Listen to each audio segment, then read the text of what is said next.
What's up guys, welcome to your 35th Java tutorial, and in this tutorial I'm going to show you guys how to make a variable length argument list. Now I showed you guys how to build methods using multi-dimensional arrays and also how to build basic methods, but each time you did, you needed to tell it what arguments it took. But sometimes you want to build a method and you don't know how many arguments it took. So for example, say you want to build a method to average a bunch of numbers. Well, maybe you don't know how many numbers you want to average first, so you don't know how many arguments to give it. Well, in this tutorial I'm going to show you guys how to make a method that takes however many arguments you want. So let's go ahead and build a method outside our main method. Let's build a public static int, since it's going to be returning integers, average. And I just named it average. You can name it whatever you want. Now go ahead, and it's going to take an argument of integers, but you don't know how many. So anytime you don't know how many, what you do is put an ellipse, and that's 3 dots, and then put the name of the variable you want to use. And instead of putting int x, int y, int z, you just put 3 dots, and what 3 dots means is, alright, I'm going to be throwing numbers in here, but I don't know if I'm going to be throwing 2 numbers, 5 numbers, or 500 numbers. So dot dot dot means just do it, and I'm not going to tell you how many numbers. So now that we have that, that's a new thing I wanted to show you in this tutorial. Dot dot dot means you don't know how many arguments it's going to take. Let's go ahead and build a simple function. Let's just total all these numbers, so it starts at 0 since we don't have any numbers yet. Let's make an enhanced for loop. Set our variable equal to x, and it takes numbers in it, and let's just add all those numbers to the total. So total plus equals x, so it's going to loop through all those numbers and add them all to the total.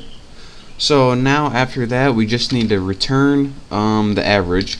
So return total over numbers the length. So what this does, if you threw 5 numbers in here, it's going to return total divided by 5.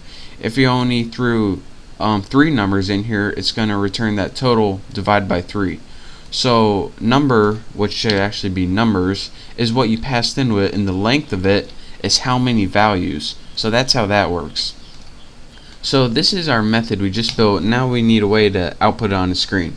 So go back to your main function so you can run this program, and just write system out, move my mouse, print line, and let's just print something like average, and then in here in your average method you can type however many numbers you want, 43, 56, 76, and 8.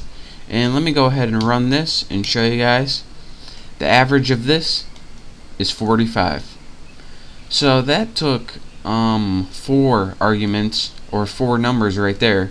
But let's say we wanted to add more, 65, 76, 2, and 31. Let's go ahead and run this.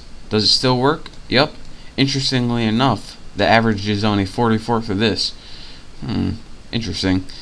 So this is what this does.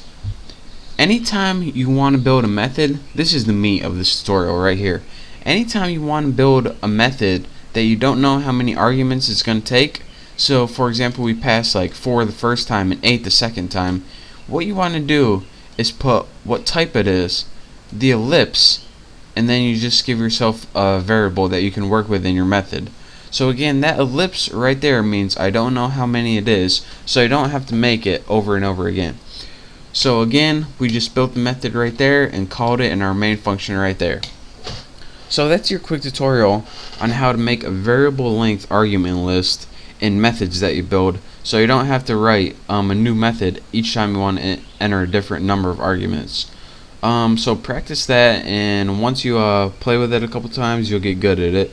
So thank you guys for watching. Don't forget to subscribe to my channel, and don't forget I'm gonna have this video able for free download, so make sure you do that if you want. So thank you guys for watching, and I'll see you next tutorial.